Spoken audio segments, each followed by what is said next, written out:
السلام علیکم۔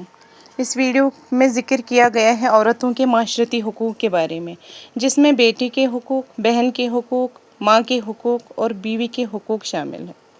اس ویڈیو کو دیکھنے کے بعد پتہ چلتا ہے کہ اسلام میں ایک عورت کو کتنی عزت دی ہے، چاہے وہ ماں کے روپ میں ہو، چاہے بہن، بیٹی کے روپ میں یا بیوی کے روپ میں ہو۔ آپ سے درخواست ہے کہ جاننے کے لیے ویڈیو کو پورا دیکھیں۔ شکریہ۔ اسلام میں خواتین کے معاشرتی حقوق، میں نے معاشرتی حقوق کو 4 حصوں میں بانٹا ہے: بیٹی کے حقوق، بیوی کے حقوق، والدہ کے حقوق، ماں کے حقوق اور بہن کے حقوق۔ پہلے ہم تذکرہ کریں گے اسلام میں معاشرتی حقوق بیٹی کے۔ اللہ تعالیٰ فرماتے ہیں سورہ تکویر میں، سورہ نمبر 81 آیت نمبر 8 اور 9 میں، جب وہ زندہ گڑی ہوئی لڑکیوں سے پوچھا جائے گا کہ کس جرم کے لیے تمہیں قتل کیا گیا تھا، اللہ تعالیٰ فرماتے جب وہ زندہ گڑی ہوئی لڑکیوں سے پوچھا جائے گا کہ کس جرم کے لیے تمہیں قتل کیا گیا تھا، اس کے معنی لڑکیوں کا قتل کرنا اسلام میں حرام ہے۔ نہ ہی صرف لڑکیوں کا قتل کرنا حرام ہے، دونوں لڑکے اور لڑکیوں کو قتل کرنا حرام ہے۔ اللہ تعالیٰ فرماتے سورہ انعام میں سورہ نمبر 6 آیت نمبر 151 میں، اور سورہ اسراء سورہ نمبر 17 آیت نمبر 31 میں کہ آپ اپنے بچوں کا قتل مت کرو غربت کے خوف سے، اللہ تعالیٰ آپ کو اور آپ کے بچوں کو رزق دیں گا۔ غربت کے خوف سے آپ اپنے بچوں کا قتل مت کرو، اللہ تعالیٰ آپ کو اور آپ کے بچوں کو رزق دیں گا، یہ کہا گیا ہے سورہ انعام میں سورہ نمبر 6 آیت نمبر 151 میں۔ اور اللہ تعالیٰ پھر سے فرماتے ہیں سورہ اسراء میں سورہ نمبر 17 آیت نمبر 31 میں کہ آپ بچوں کا قتل مت کرو، اللہ تعالیٰ آپ کے بچوں اور آپ کو رزق دیں گا۔ بچوں کا قتل کرنا سنگین جرم ہے۔ اسلام میں نہ ہی صرف بچوں کا قتل کرنا جرم ہے، خصوصاً لڑکیوں کا، لیکن جب آپ کو پتہ لگتا ہے کہ کوئی لڑکی پیدا ہوئی اور آپ افسوس کرتے ہیں، اسلام میں اس کی ممانعت ہے۔ اگر آپ افسوس کرتے ہیں کہ آپ کے گھر میں کوئی لڑکی پیدا ہوئی، یہ بھی اسلام میں غلط ہے۔ اللہ تعالیٰ فرماتے سورہ نحل میں سورہ نمبر 16 آیت نمبر 58 اور 59 میں، جب کوئی شخص کو خوشخبری ملتی ہے کہ اس کے گھر میں ایک لڑکی پیدا ہوئی اور اس کا منہ چھوٹا ہو جاتا ہے، اسے افسوس ہوتا ہے، وہ اپنا چہرہ باقی لوگ سے چھپاتا ہے اور سوچنے لگتا ہے کیا میں اس لڑکی کو ذلت کی زندگی جینے دوں یا اسے زندہ دفن کروں۔ کتنی گھنونی سوچ ہے۔ تو صرف افسوس کرنا کہ ایک لڑکی آپ کے گھر میں پیدا ہوئی، یہ بھی اسلام میں ایک جرم ہے، اس کی ممانعت ہے۔ اور اللہ کے رسول محمد صلی اللہ علیہ وسلم فرماتے ہیں، صحیح حدیث ہے احمد بن حنبل کی، جلد نمبر 1 حدیث نمبر 2104 میں، اللہ کے رسول فرماتے ہیں اگر کوئی بھی شخص اپنے 2 بیٹیوں کو اچھے طریقے سے پرورش کرتا ہے جب تک وہ بالغ ہو جاتی ہے، تو آخرت کے دن میں وہ شخص میرے اتنے قریب رہیں گا، اور 2 انگلی اپنے ایسا کرتے اتنے قریب۔ اور ایک حدیث ہے جو ابن ماجہ کی ہے، جہاں اللہ کے رسول فرماتے کہ کوئی بھی شخص اگر 2 لڑکیوں کی پرورش کرتا ہے، ان کے ساتھ اچھا حسن سلوک کرتا ہے، تو انشاءاللہ وہ جنت میں جائیں گے۔ اللہ کے رسول نے صرف کہا نہیں کہ لڑکیوں اور لڑکوں کو اچھے طریقے سے پرورش کرنا چاہیے، انہوں نے ایک زندہ مثال پیش کی۔ ایک وقت جب ایک شخص اپنے بیٹے کو چومتا ہے اور اپنی مانڈی پہ رکھتا ہے، لیکن اپنی بیٹی کے ساتھ وہ نہیں کرتا، تو اللہ کے رسول فرماتے ہیں کہ اس آدمی نے ناانصافی کی، اسے اپنے بیٹی کو بھی چومنا چاہیے اور اپنے دوسرے مانڈی پہ بٹھانا چاہیے، یہ فرض ہے آپ کا۔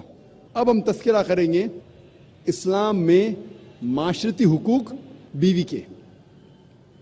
عورت کو شیطان کا ہتھیار کہا جاتا ہے, a weapon of the devil. عورت کو اکثر دیگر مذاہب میں شیطان کا ہتھیار کہا جاتا ہے, لیکن اسلام میں قرآن میں اللہ سبحانہ و تعالیٰ عورت کو محسنہ کہتے ہیں. محسنہ مانی a fortress against the devil, شیطان کے خلاف ایک قلعہ. محمد صلی اللہ علیہ وسلم فرماتے ہیں there is no monasticism in Islam. رہبانیت اسلام میں حرام ہے. اور اللہ کے رسول فرماتے ہیں صحیح بخاری میں جلد نمبر 7 کتاب النکاح چیپٹر نمبر 3 حدیث نمبر 4 میں, اے نوجوانوں, آپ میں سے جس کے پاس بھی حیثیت ہے نکاح کرنے کی نکاح کرو. مطلب نکاح جلدی کرنا سنت ہے. اور اللہ کے رسول فرماتے ہیں جو کوئی شادی نہیں کیا وہ مجھ میں سے نہیں ہے. یعنی شادی کرنا اسلام میں فرض ہے. اللہ کے رسول فرماتے ہیں جو شخص شادی کرتا ہے وہ آدھا دین مکمل کرتا ہے. سوال جواب کے نشست میں ایک بھائی نے مجھ سے پوچھا تھا, ذاکر بھائی اس کا یہ مطلب ہے کہ اگر میں 2 شادی کروں تو پورا دین مکمل ہو جائے گا میرا؟ اللہ کے رسول کیا کہنا چاہتے تھے جب انہوں نے کہا کہ شادی آدھا دین آپ کا مکمل کرتی ہے؟ ہمیں پتہ ہے کہ شادی کرنے سے کئی بیماریاں دور ہوتی ہے. آج کے معاشرے کی بیماری مثال کے طور پہ زنا, فورنیکیشن, فحاشی, پرومسکیوٹی, ہوموسیکشوالٹی, شادی کرنے سے یہ آدھی بیماری معاشرے کی دور ہو جاتی ہے. اگر آپ شادی کریں گے تبھی آپ شوہر یا بیوی ہو سکتے. شادی کرنے کے بعد ہی آپ والد یا والدہ ہو سکتے, جو اہم ذمہ داری ہے. اسی لیے اگر آپ شادی کرتے, چاہے 1 کرو یا 2 کرو, آپ کا آدھا دن مکمل ہوتا ہے. اللہ سبحانہ تعالیٰ فرماتے ہیں, کہتے ہیں کہ نکاح ایک میثاق ہے, ایک سیکریٹ کووننٹ ہے, ایک پاک عہد نامہ ہے. اور اللہ فرماتے ہیں سورہ روم میں سورہ نمبر 30 آیت نمبر 21 میں, اللہ نے اپنے نشانیوں میں سے تمہارے لیے تمہاری بیوی بنائی ہے تاکہ آپ ان کے ساتھ سکون سے رہ سکو, اور آپ دونوں کے درمیان پیار اور محبت ڈالا ہے اللہ تعالیٰ نے.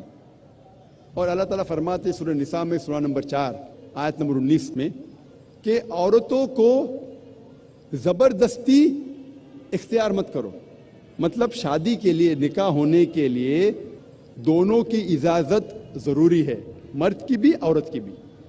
دلہا اور دلہن دونوں کی اجازت ضروری ہے نکاح ہونے کے لیے.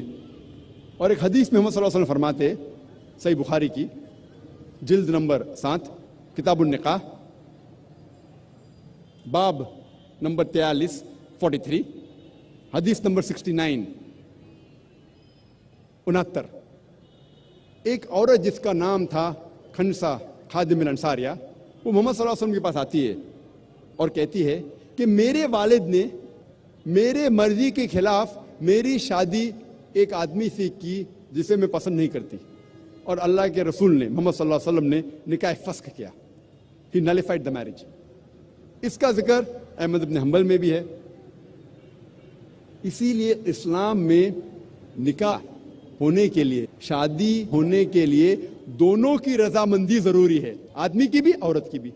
اور اسلام میں عورت ایک مالک سے نہیں شادی کرتی تاکہ اسے غلام جیسا برتاؤ کیا جائے.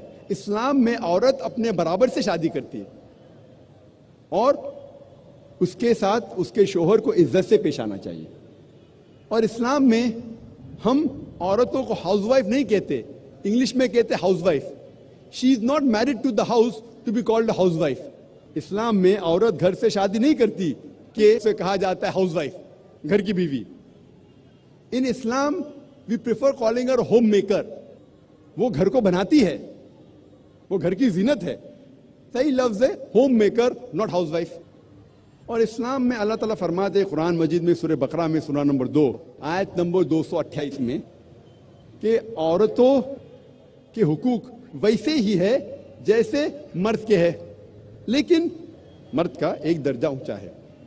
یہ آیت کے 3-4 الفاظ کو اکثر لوگ غلط لیتے ہیں اور کہتے قرآن میں لکھا ہے کہ آدمی کا درجہ اونچا ہے، اور کہتے الرجال قوامون علی النساء، اللہ کہتا ہے کہ آدمی عورت سے اونچا ہے، اوپر ہے۔ یہ جو آیت وہ کوٹ کر رہے ہیں وہ ہے قرآن مجید کی سورہ نساء کی آیت، سورہ نمبر 4 آیت نمبر 34، جہاں اللہ تعالیٰ فرماتے الرجال قوامون علی النساء، یعنی آدمی عورت کا قوام ہے۔ قوام آتا ہے لفظ اقامہ سے، جب صلاح پڑھنے کے پہلے اقامہ ہوتا ہے مطلب سٹینڈ اپ فار، کھڑے ہونا۔ اسی طریقے سے قوام کے معنی اگر آپ تفسیر تبری پڑھیں گے اس میں قوام کی معنی مرد کے لیے ایک ڈگری ایڈیشنل رسپانسبلٹی ہے، ایک ڈگری زیادہ ذمہ داری ہے۔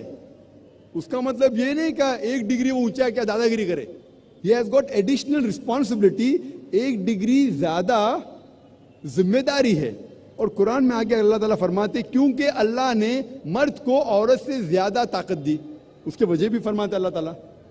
لوگ اس آیت کا غلط مطلب لیتے ہیں اور کہتے ہیں اللہ تعالیٰ کہتے ہیں کہ مرد عورت سے اونچا ہے۔ اسلام میں لکھا ہے سورہ نساء میں سورہ نمبر 4 آیت نمبر 19 میں کہ اگر آپ اپنے بیوی سے پیار نہیں کرتے پھر بھی اس کے ساتھ حسن سلوک کرو۔ اگر آپ اپنے بیوی کو نہیں چاہتے، نہیں پیار کرتے، پھر بھی ان کے ساتھ اچھا سلوک کرو، حسن سلوک کرو۔ اور اللہ کے رسول فرماتے ہیں کہ آپ لوگ میں سے سب سے بہتر انسان وہ ہے جو اپنے فیملی کا خیال رکھتا ہے، خصوصاً اپنی بیوی۔ جو آدمی اپنے بیوی کا خیال رکھتا ہے، اللہ کے رسول کہتے وہ سب سے بہتر انسان ہے۔ اب ہم تذکرہ کریں گے اسلام میں معاشرتی حقوق ماں کے۔ اللہ سبحانہ تعالیٰ فرماتے ہیں سورہ اسراء میں سورہ نمبر 17 آیت نمبر 23 اور 24 میں اللہ تعالیٰ فرماتے انسانوں سے کہ آپ صرف میری عبادت کرو۔ انسانوں سے کہتے تم صرف میری عبادت کرو اور اپنے والدین سے حسن سلوک کرو۔ اگر دونوں میں سے کوئی بھی ایک یا دونوں ضعیف ہو جائے ان کو اف تک مت کہو، نہ ہی ان کو جھڑکو، لیکن ان کے ساتھ عزت سے پیش آؤ اور ان کے ساتھ حسن سلوک کرو، اور اللہ تعالیٰ سے دعا کرو کہ اے رب آپ ان کے اوپر رحمت فرما جس طریقے سے انہوں نے میرا خیال رکھا بچپن میں۔ اور اللہ تعالیٰ فرماتے سورہ انعام میں سورہ نمبر 6 آیت نمبر 151 بِوَالِدَيْنِ احسانہ، ہم نے انسانوں کو کہا ہے، فرض ٹھہرایا ہے کہ وہ اپنے والدین سے حسن سلوک کرے۔ اور یہ پیغام دہرایا گیا ہے سورہ لقمان میں سورہ نمبر 31 آیت نمبر 14 اور سورہ احقاف سورہ نمبر 46 آیت نمبر 15 میں کہ وَيَسَّنَّ الْإِنسَانَ بِوَالِدَيْنِ احسانہ، انسانوں کے لیے فرض ہے کہ وہ اپنے والدین کے ساتھ حسن سلوک کرے، اور اس کے بعد خصوصاً اپنی ماں۔ اور اللہ کے رسول محمد صلی اللہ علیہ وسلم فرماتے ہیں، سنن نسائی میں آتا ہے اس کا ذکر، کتاب الجہاد میں باب نمبر 6 حدیث نمبر 3106 میں اللہ کے رسول فرماتے کہ ماں کے پیر کے نیچے جنت ہے۔ اس کا مطلب یہ نہیں کہ اگر میری ماں سڑک پہ چل رہی ہے اور کوئی کیچڑ میں پیر رکھتی ہے تو کیچڑ جنت ہو جاتی ہے۔ اس کا مطلب یہ کہ اگر آپ اپنی والدہ، اپنی ماں کی عزت کرو، خدمت کرو، بات مانو، پیار کرو، حسن سلوک کرو، انشاءاللہ آپ جنت میں جائیں گے۔ اللہ کے رسول فرماتے ہیں، کہا گیا ہے صحیح بخاری میں جلد نمبر 8 کتاب الادب باب نمبر 2 حدیث نمبر 2 میں ایک شخص اللہ کے رسول کے پاس آتے ہیں اور پوچھتے ہیں کہ ساری دنیا میں سب سے زیادہ حسن سلوک کے لائق کون ہیں؟ اللہ کے رسول فرماتے تمہاری ماں۔ وہ شخص پوچھتا ہے اس کے بعد کون؟ اللہ کے رسول پھر سے فرماتے تمہاری ماں۔ وہ شخص پوچھتا ہے اس کے بعد کون؟ پھر سے اللہ کے رسول فرماتے تمہاری ماں. اس کے بعد کون؟ پھر چوتھی بار اللہ کے رسول کہتے ہیں تمہارا باپ. اس کا مطلب 75% حسن سلوک کے لائق ہے ماں، 25% باپ. 3/4 حصہ حسن سلوک کا جاتا ہے ماں کو، 1/4 حصہ جاتا ہے باپ کو. اس کا مطلب یہ کہ ماں کو ملتا ہے گولڈ میڈل، سونے کا تمغہ، ماں کو ملتا ہے سلور میڈل، چاندی کا تمغہ، ماں کو ملتا ہے برونز میڈل، تانبے کا تمغہ، باپ کو ملتا ہے کانسولیشن پرائز، صلح بخش انعام. یہ ہمارے آخری نبی، آخری رسول محمد صلی اللہ علیہ وسلم کا کہنا ہے کہ والدہ زیادہ حقدار ہے حسن سلوک کے. ابھی ہم تذکرہ کریں گے اسلام میں خواتین کے معاشرتی حقوق بہن کے. اللہ سبحانہ تعالیٰ فرماتے سورہ توبہ میں، سورہ نمبر 9 آیت نمبر 71 میں، آیت نمبر 71 میں، والمؤمنین والمؤمنات بعضهم اولیاء بعض، مومن مرد اور مومن عورت ایک دوسرے کو مدد کرنا چاہیے، یعنی ایک دوسرے کے بھائی بہن ہیں unless otherwise. اللہ کے رسول فرماتے کہ عورت شقیق ہے. شقیق کے ایک معنی ہے آدھا، جس طریقے سے انسانیت آدھے مرد اور آدھے عورت میں بانٹی گئی ہے، آدھا حصہ ہے. اور دوسرے معنی ہے بہن. تو اللہ کے رسول کہتے کہ عورت تمہاری بہن ہے unless otherwise.